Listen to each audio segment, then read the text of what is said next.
Welcome. यथार्थ channel पर मैं अमर सिंह आप सबों का स्वागत करता हूं। आज का टॉपिक है सिटीजन अमेंडमेंट बिल।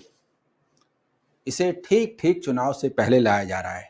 इस वीडियो में हम विश्लेषण करेंगे कि ठीक चुनाव से पहले क्यों, जबकि 2019 में इसे लाया गया था और लाने की बात जब होने लगी तो इसे अगले 2 महीने में इसको वापस लेने की बात होने लगी और ये फाइनलाइज नहीं हो पाया।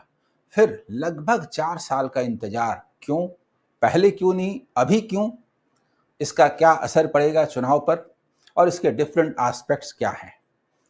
सबसे पहले हम बात करते हैं कि कोई भी पॉलिटिकल पार्टी चुनावी लाभ के लिए सारे हथकंडे अपनाती है। जो भी मुद्दे उसे लगता है कि फायदा पहुंचेगा उसका वो उपयोग करती है। बीजेपी ने भी ये फैसला किया कि चुनाव से पहले सिटीजन अमेंडमेंट एक्ट लाएंगे, उसका पूरा प्रारूप घोषित कर देंगे, पास भी कर देंगे। इससे क्या होगा? इससे ये होगा कि जो ध्रुवीकरण हो रहा है दो समुदायों का खास करके, उसमें एक का ध्रुवीकरण बीजेपी के साथ होगा, हो तो रहा है, ये वो ज्यादा तेजी से होगा, ये सोच करके गवर्नमेंट ला रही है। ये ऊपरी तौर पर दिखता है सारे लोगों को, लेकिन गहराई में जाइए तो नजर आता है ये जो अमेंडमेंट बिल है कितना सही है। क्योंकि भावना में बह करके समर्थन करने वाला एक तबका होता है, पर विश्लेषण करने वाला तबका जो सही होता है उसे ही सही कहता है।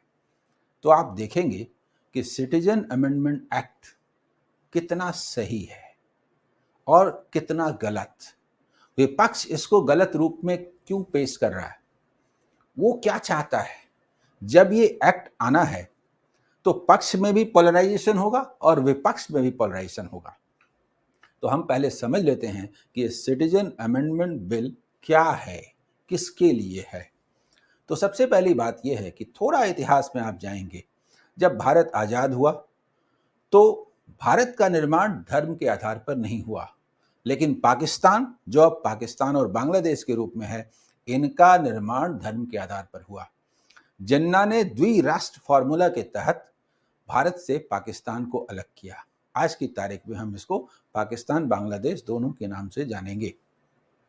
धर्म के नाम पर उन्होंने अलग कर लिया, भयंकर दंगे हुए। हिंदुस्तान से भी बहुत सारे मुस्लिम उन देशों में गए, वहां से भी गैर मुस्लिम हिंदू और दूसरे भारत वापस आ रहे थे। लेकिन भारत से मुसलमानों का एक छोटा वर्ग ही गया, ज्यादातर लोगों ने हिंदुस्तान को अपना देश माना। पाकिस्तान और बांग्लादेश से भी तात्कालिक तौर पर जो आ सकते थे आए, लेकिन ज्यादातर लोग रह गए। तुरंत पाकिस्तान ने उस समय उल्टी चाल चली। धर्म के आधार पर पाकिस्तान बना लिया गया, लेकिन कहा गया कि यहां सारे धर्मों के लोग रह सकते हैं।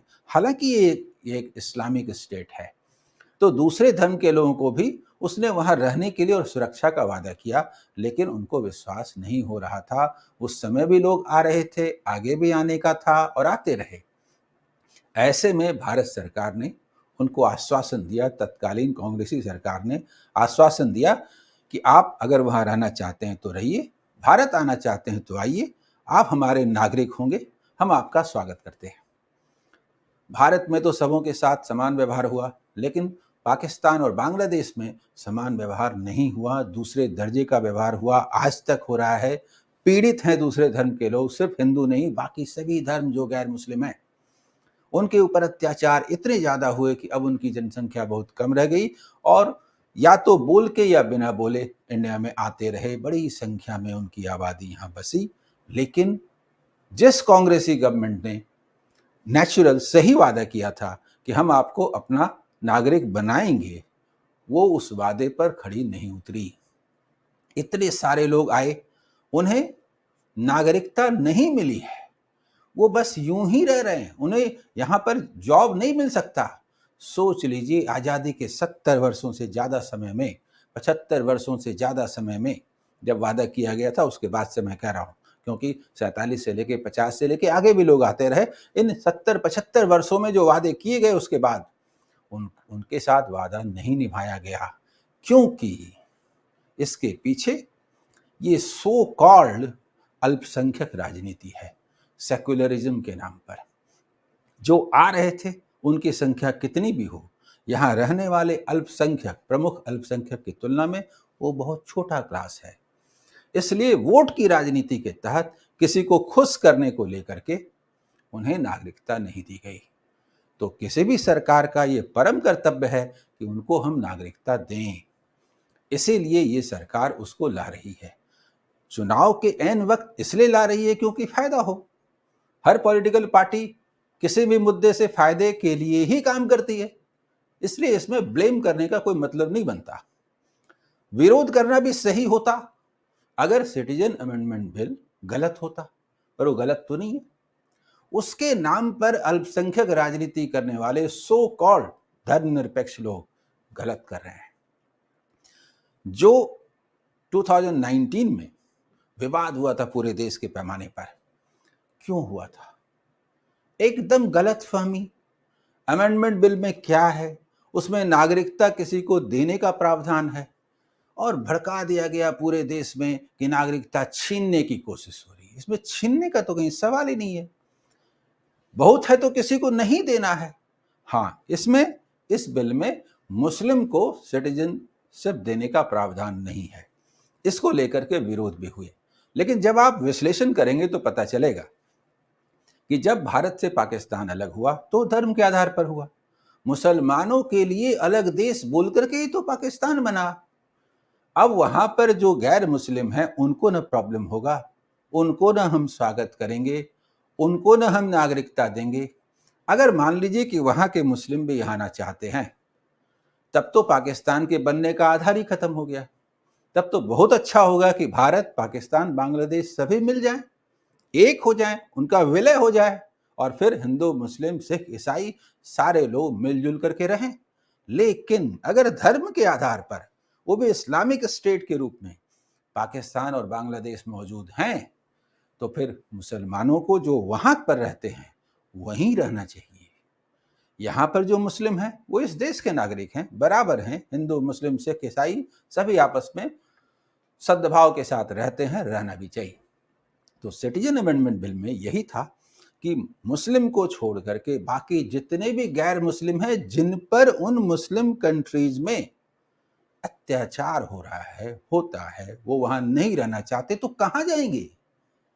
जो जगह अचानक विभाजन के बाद दूसरा देश बन गया, सोचिए जहां आप रह रहे हैं वो इलाका अचानक हो गया आपके धर्म से अलग, अलग संस्कृति, अलग देश, दूसरी नागरिकता मिल गई। अब आप वहां कैसे रहेंगे और कहां जाएंगे? तो अपने मूल देश में ही जाएंगे ना। इसलिए सिटीजन अमेंडमेंट बिल 100% सही है। राजनीति तो हर मुद्दे की होती है।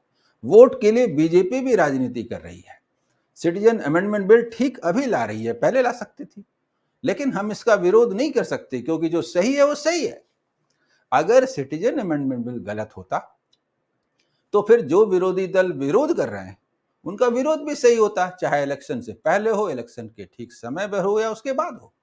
इसलिए सिटीजन अमेंडमेंट बिल से बीजेपी को फायदा होगा। इसे उस श्रृंखला में देखा जाना चाहिए जो लगातार उसने स्टेप्स उठाए हैं, धारा 370 हटाने से लेकर राम मंदिर बनाने तक।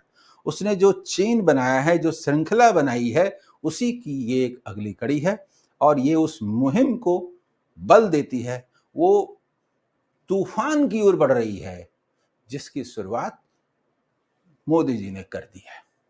सिटीजन अमेंडमेंट बिल को पॉजिटिव मानते हुए, इसका समर्थन करते हुए सारे धर्म के लोगों को इसको शांति से पास करना चाहिए, क्योंकि ये किसी को नागरिकता देने का कानून है, किसी का भी नागरिकता छीनने का कानून नहीं है। ओके, आज के सेशन में यहीं तक। धन्यवाद।